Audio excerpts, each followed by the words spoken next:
me on today to be part of your webinar series. Absolutely love working with everybody on the Institute of Leadership and Management. Okay, it's a bit of a tall order, isn't it? 20 minutes on how to get your teams working productively. Team working is really, it's not necessarily hard, but it is something that we have to keep at over a period of time. Unfortunately, for all of you who have joined, there's a bit more to it than joining a 20-minute webinar about teams. So when the Institute of Leadership and Management asked me if I'd like to take part, I thought, what would be most useful for you as managers and leaders of teams? And I manage a team as well. I'm feeling perhaps some of the same stresses and strains that you're feeling at the moment. So at Belbin, we deal with teams day in, day out. And what was a wonderful experience where we'd go to people's organisations in various countries and work with everybody face to face, it suddenly became looking at rectangles and squares on the screen. So this is what we've been doing over the last 2 years. It's very much virtual, working with virtual teams. And we've noticed that there are a few differences, but we've also noticed that there's some similarities. And so what I've tried to do is I've had a good chat with everybody here in the Belbin office to see if we can think of 5 key elements that will help your teams be able to cope with the future. So helping your teams become more effective and more productive. But like I said right at the very beginning, if you are expecting just to tick these off a list and expecting a productive team, I think there's a little bit more to it than that. But let's see how we go. And like I say, please do any questions at any point, please put them in the relevant section and we will get to those at the end. So where do we start? The starting point is always the objective. The merits of a team should never be assessed without first considering its purpose. And I think that for those of you who have been on many webinars, etc., about team working over the last 2 years and before, did we do webinars before COVID? I'm not sure. But people will always be talking about objectives. It is absolutely critical that you, as the manager of a team and the team leader, ensures that those objectives are there. Why is the team there in the first place? However, let's just sort of go on a little bit from there. It's not a case of just having an objective. That objective needs to be clear and it needs to be communicated to everybody within the team to ensure that everybody starts on exactly the same page. A top tip for you, actually, if you think, well, of course, everybody knows what they're doing, is next time you meet with your team, is to get everybody to write down on a bit of paper or whatever online tool you are using, what they think the objectives of the team are. Then get everybody to share. And in my 20+ years of working with Belbin, I have yet to come across a team where everybody's written verbatim what the objectives of the team is. If you have a very broad objective, you may want to also ask people if they know things like timescales. This is something else that's really important that teams understand as part of those objectives. Timescales, responsibilities, the role of various stakeholders. Make sure you spend time on this up front. And I'm going to labour this a little bit, even though we only have limited time today, because I watched an amazing clip, and I'll see if I can get it to you somehow, on YouTube the other day. And it's somebody, it was a consultant, a guy called Michael West, who works very much within the NHS. And he had a wealth of data that they were looking at to see how they could improve patient outcomes. And obviously within the NHS, patient outcomes can be quite dark or can be, very positive. And there are thousands and thousands and thousands of people included in this data. And he asked them, one of the questions they asked all these thousands of people is, do you work as a team? 91% of people said, yes, we work as a team, and just 9% said that they didn't. He then asked those 91%, they said, right, okay, you think you work in a team, let's just double check this. Do you have clear objectives? Was the first question. The second question was, do you work interdependently? Do you work as a team? And the third question was, do you meet up regularly to check progress and to see how things are going on? That number went from 91% to about 40%. They realised that actually there was a high percentage of teams who said they were a team, but actually were pseudo teams. And the key thing was this objectives. They were then able to measure this alongside those patient outcomes. And they found that the patient outcomes were less great. I mean, I'll show you that we'll find the clip so you can get the exact words for those pseudo teams. The outcomes were best when it was those real teams, those ones that said, yes, we had objectives, yes, we work together as a team, and yes, we meet up regularly. The key element, and he talks about it a lot, is the objectives, because without clear objectives, you get confusion, you get conflict. People don't know what it is that they're meant to do, and that is when mistakes are made. Now, the NHS is a very extreme example, but I'm sure within your business, you can think of times when actually things haven't gone as well as they should have been going, and that was maybe it's be worth checking those objectives right at the very beginning. Objectives, I could just stop the webinar now actually, but let's go on to the next point. So you know what the team is there to achieve. Everybody has that, it's clear, there's clarity there. When it comes to subjective setting, we tend to spend the majority of that first meeting together ensuring that people get that clarity. But then it's very important to look at who are you including in your team. And I've put this slide here with this quote from Meredith, because when we work with people, and again, this is more distilled from experience, the practical element of it, is we find people are included in teams because of their job title, because of the hierarchy, because they feel that they should, because so-and-so perhaps wasn't available and they were the stand-in. For the most effective teams, you need to ensure that you're including people in the teams who have a definite role. And that role is not just understood by them, but it's understood by other members in the team as well. We don't just mean from a skills base, obviously I'm from Belbin, and we also say the most effective teams are where you have a diverse amount of behaviours. People are chosen for their behavioural contributions as well as their skill level, etc., etc. If you're familiar with the terminology of Belbin, you'll understand when I say that perhaps you don't want a team full of people who are very high shaper behaviour, for example. The shaper behaviour, the cluster of behaviours that make up that team role are people who are very competitive, highly driven individuals, very focused on outcome. And you have everybody who is the same. It's going to be difficult for that team to progress.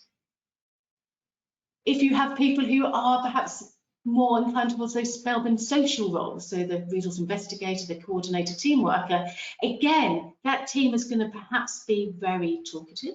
They're going to know each other, it's going to be very social. But do you have the contributions needed for those people who are going to put that talk into action? Where are those action roles? Where are those thinking roles? So find out who you have in the team. Make sure it's not just done on hierarchy or ego, and it's done to ensure that everybody is contributing something unique to the team, that the team needs to go forward. And like I said, make sure they don't keep it to themselves. Make sure everybody else understands the role that they are playing as well. Communication is key. Working independent, working within the team is crucial.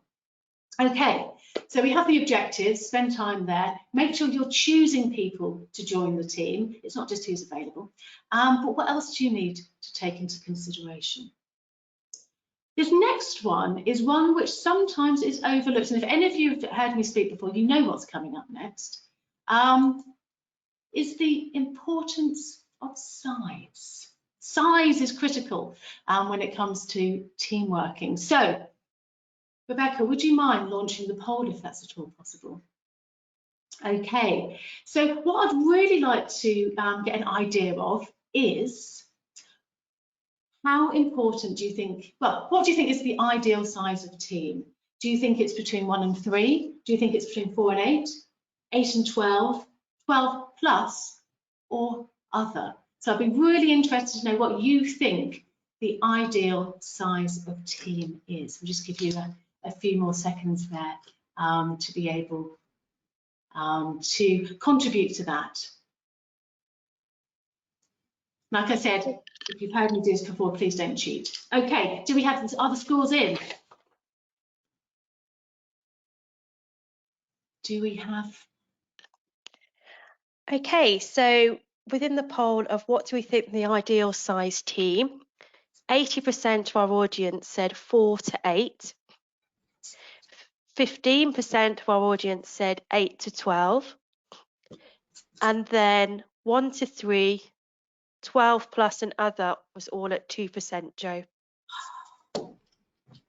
Thank you so much for that. Really appreciated. Says a lot, doesn't it? Yes, you're right. Really need to make sure that we keep teams small.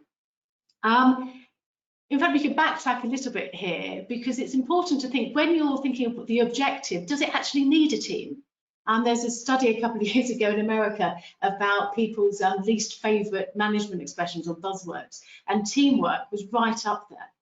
And I think sometimes people say, right, a team can work on this, when actually you just needed a really talented individual, or you needed a twosome, a pairing of people with complementary roles that were more than capable of achieving that objective. So first of all, check, do you need a team? If you do need a team, keep it small. Meredith's ideal size is 4, which is fine. I like that in a sort of an ideal world, but it means you've always got to look for consensus, and sometimes you do need to make a decision and move forward. So I'd say about 5. Oh, I'd go for an odd number, he'd go for an even number. Any more than 8, and people are no longer engaged.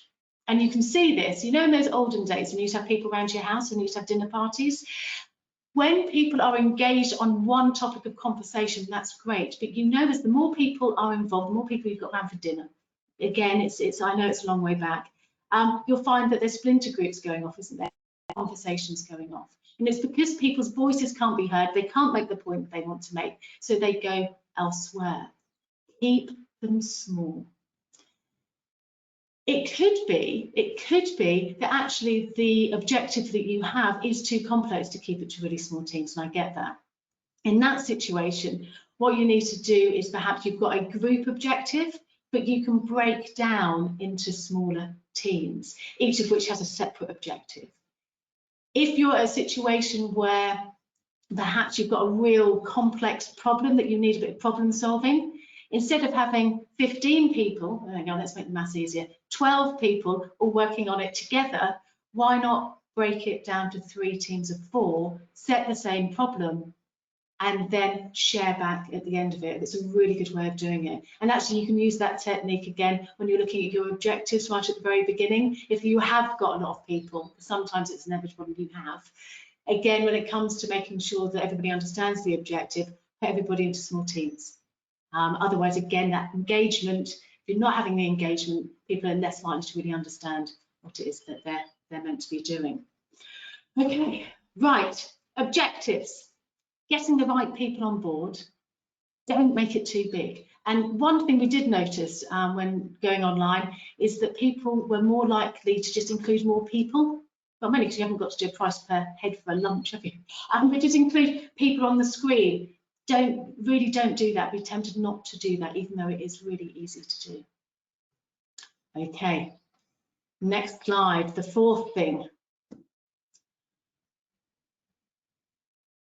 As a manager, you really do act as the person who is directing a plane. And you need to make sure that you get on to stage the right people at the right time. This goes back again to the engagement point, is that if people are always involved in everything and they're not needed, or they're always contributing at the wrong time and making a mess of things, their engagement isn't there and you don't have a cohesive team. Let me give you an example. If you are at a brainstorming right at the very beginning of a project, and you're looking for as many ideas as possible, you want to include, and I'm going to use Belbin terminology here, you want to include those ideas people, the plants with the original thoughts and creativity, and also the resource investigators who knows what everybody else is doing and can kind of bring their ideas to the fore as well. You also want to include people who think they might have some ideas. That's good because we want to develop people, we don't want to pigeonhole them at all. But what you don't want there are people who perhaps are incredibly practical and want the process, the more implemented behaviour, because they're not going to be necessarily thinking about different ways of doing things. They'll be thinking about how can I turn this into action. And because this meeting was about ideas, they're going to be quite disengaged because their input at this stage is not required. So make sure as a manager you get the right people on stage at the right time. Linking it back to online, again, it's a Zoom fatigue, isn't it? Everybody was invited to everything. And I think that's a great way of trying to get everybody involved. I can understand the logic of trying to keep everybody together because we're physically not in that same space. But that means that people were being invited to meetings or catch-ups, etc. So they weren't needed. And that's when the camera goes off.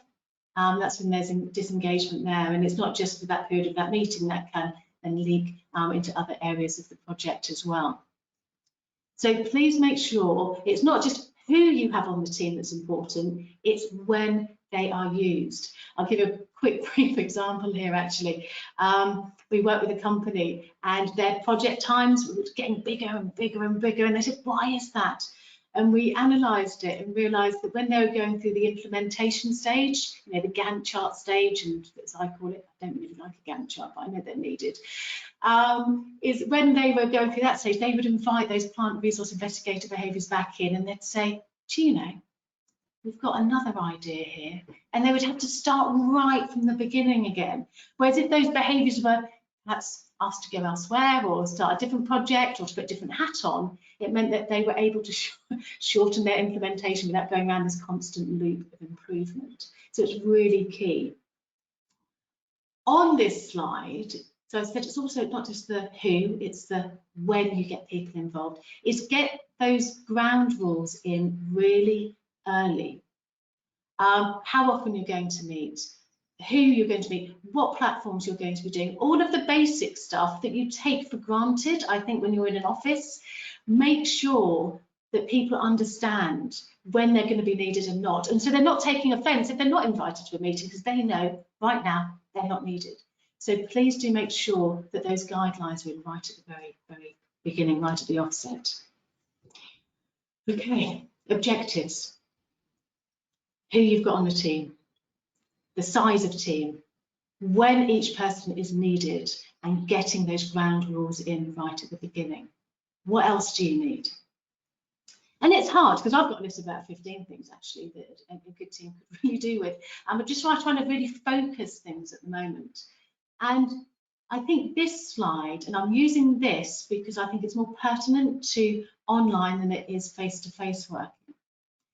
This was something I found on LinkedIn. I made the edit. I'm sure other people have made edits before me. I claim no original ideas in that respect. Treat people how you would like to be treated to get the best out of them. You see, I'm not sure people want me to treat people how I want to be treated, because do people really want a really direct approach all the time? Do people want high energy? Do people want 27 plates spinning at the same time? I do, but I'm not sure that if everybody in my team was treated in that way, I'd get the most out of them. Treat people how they want to be treated. And if you do this right up front, when you're forming the team and you're getting ready to hit the ground running and look into the future, time spent up front learning as much as you can about the people in your team, the better. Patrick Lencioni talks about this in his book, The 5 Dysfunctions of a Team. And he talks about this in terms of trust, in terms, I think, psychological safety.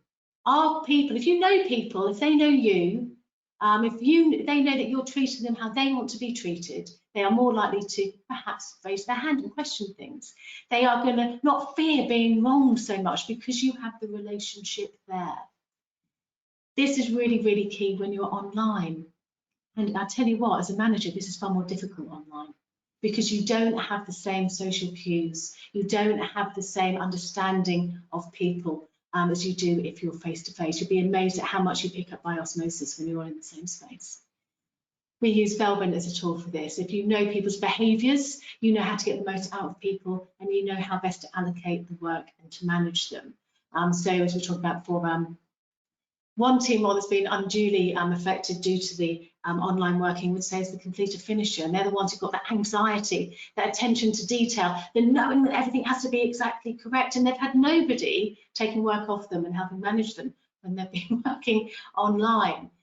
So work out how best to manage somebody with that is really useful. Having those one-to-ones rather than having everybody talking at the same time, understanding their workload. These things are critical. It's also critical in this respect due to the fact that sometimes you have people who've never actually met, and people have never physically been in the same space and met. You need to spend a bit longer here just working out who people are and how best to manage them. Okay, right, so we talked about objectives. We talked about selecting the right people, the size of your team, the when and the ground rules, and then ground rules, or rooms, whichever you want really, and also to treat people how they want to be treated. That's just 5 things, but I think if you start thinking about these right from the, right from the very beginning, you will, and you keep revisiting them, not just because they're ticked, they're not done. These are constant things to be working with. Then your teams will be hopefully more set for the future, regardless if they're at home or whether or not they're online. So, thank you very much. I do believe, I hope I haven't overrun too much, Jerome, that we have some time for some questions. Yes, lots of questions. You haven't overrun. That was masterful and really insightful. It was perfect. Thank you, Jo. You're very kind for sharing these wonderful insights with us all.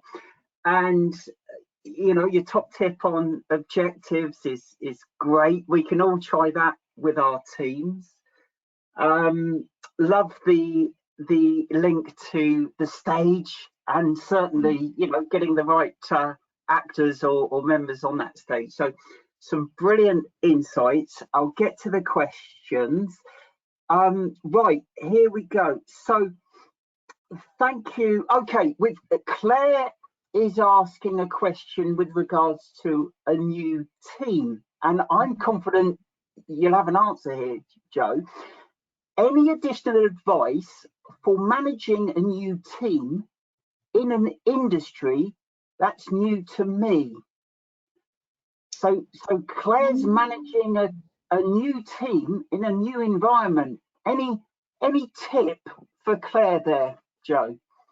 Well, I'll tell you what, Claire, loads of people would like to be in your situation, because most people, the first question is, I've inherited a team. It's not working particularly well. What do I do? You have the luxury of spending some time up front, and I would not skimp at that. I know we feel that we need to produce, we need to action things constantly, but my advice would be spend as much time as you can up front. Spend time with the team, understanding them, understanding the objectives, and get that clarity there, because what you do now is going to really form the future. So before you even do anything, I would write down those ground rules, checking how people are going to be meeting in. A new industry. Now, this is an intro. You can look at this 2 different ways, can't you? As one, you could say immerse yourself into the industry and understand it a bit more. But by doing that, you might be blinkering yourself a bit. Sometimes new gives you the opportunity to see things that nobody else is seeing. So I wouldn't be too put off by the fact that it's a new industry for you. I really would think, right, fresh eyes.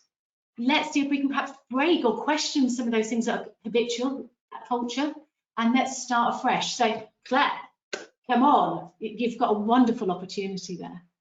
Brilliant. Thank you, Jo. That's wonderful. And I hope that was helpful, Claire. Ben offers a comment rather than a question as such, and it was linked to your commentary around Richard Branson's tweet, actually, because Ben agrees with you. He shares an experience of having undertaken insights discovery within his own organisation, that it all boils down to treating people how they like to be treated, how they want to be treated. So he agrees wholeheartedly. Time for another question, if I may, Jo. So how is hybrid working impacting on our team working skills? We're seeing more hybrid working now. How's that impacting on our team working skills? Thank you for asking this question. I actually had lunch with Meredith Belbin yesterday. He's 95, had to go down to his. And we actually had this discussion, mainly because I knew I was doing this today, and I just wanted to get some fresh thinking. It's quite nice having Meredith around still. And team working can still be as effective, but I think that it becomes harder to manage. So hybrid working is fine, but my goodness, those rules of engagement, the understanding what everybody is doing and getting everybody to be doing the right thing at the right time. Sometimes when you work face to face, that's taken for granted. You go, oh no, I don't need you, no. But when you're working hybrid, your communication levels as a manager need to be absolutely top notch. So hybrid working has and is continuing to have an impact on team working. You can negate that, but it takes longer and more work as a manager. And I'm not trying, I'd love to say there's a panacea and just go, no, that's all fine. I do think you need to be more conscious, and I think you have to spend far more time up front. Yeah. Great.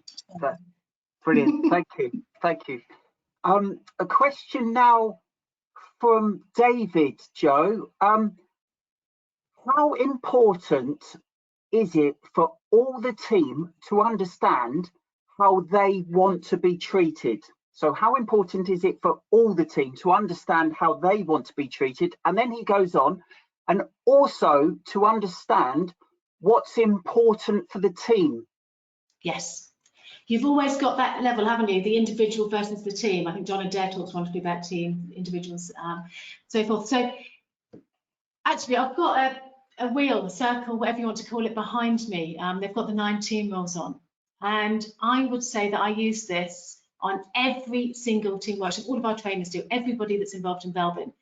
And it starts off with you, what you're bringing to the team, how you prefer to be managed, how you prefer your co-workers to treat you, and then understanding that, because sometimes we don't even know. The wonderful thing about Belbin or any other tools, it gives you that language to be able to say, hi, I'm Jo, I'm a really high resource investigator shaper, which means I like lots of things on, I'll do things quickly, I'll talk a lot, but don't expect me to look at the detail. So you've got those sorts of behaviours, and if everybody then shares this, they can start saying, right, Jo needs to be here, but when we need to speak about this, we need to speak to so-and-so. It is really important to do this up front. So the question is, how important is it? It's vital. It's not just for the manager to understand, it's for other people to understand, especially when you have people who are really opposite. And to understand where that conflict's coming from. It's not coming because you hate each other, it's usually coming from the fact that you're seeing things from different viewpoints. And if you understand that at the right at the very beginning, you're less likely to have problems arising due to that level of conflict. Thank you, Jo.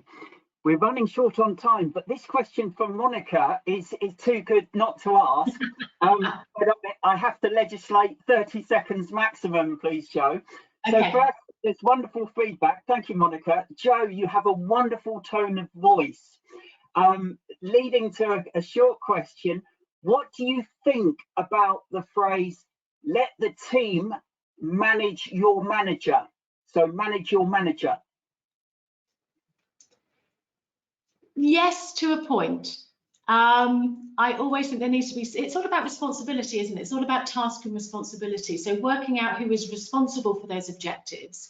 If that manager, the leader, got the responsibility, then they need to also manage the team. But I understand where it's coming from. The idea is we don't really want a hierarchy, do we? We want everybody to be part of it.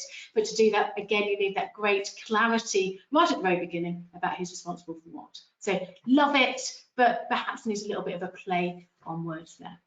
Thank you. And I feel awful for stopping your lovely tone, but sadly we're out of time, Jo.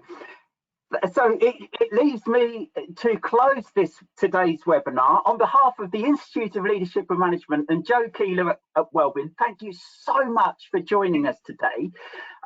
Please do keep in tune with future webinars and go over to our website, institutelm.com, if you'd like to continue the conversation. For example, there's the Hub, which is a networking group across our community.